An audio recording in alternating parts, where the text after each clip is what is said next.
Russia has offered to turn on transponders on its jets if NATO warplanes do the same.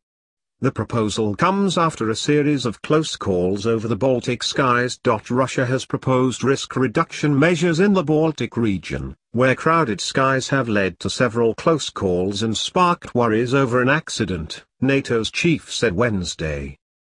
Secretary-General Jens Stoltenberg said Moscow offered to turn on transponders on its warplanes flying in the Baltic region, if NATO planes did the same, after months of complaints from the alliance that Russian jets were behaving unprofessionally and recklessly.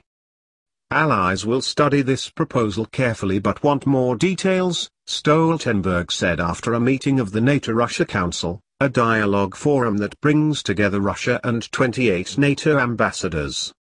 Transponders are important, but they are only one element of a broader picture related to air safety.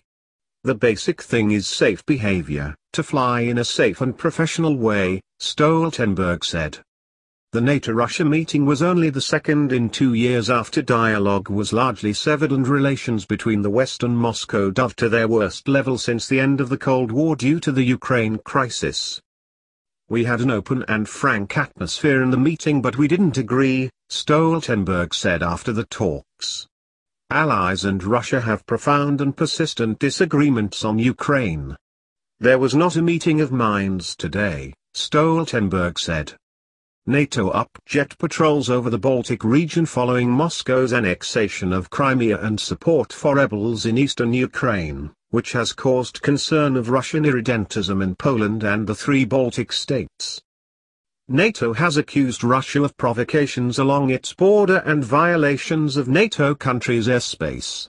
Russia accuses NATO of threatening behavior on its border. The meeting came less than a week after a major NATO summit in Warsaw, where the alliance announced plans to deploy 4 brigades amounting to about 4,000 troops to Poland, Lithuania, Latvia, and Estonia.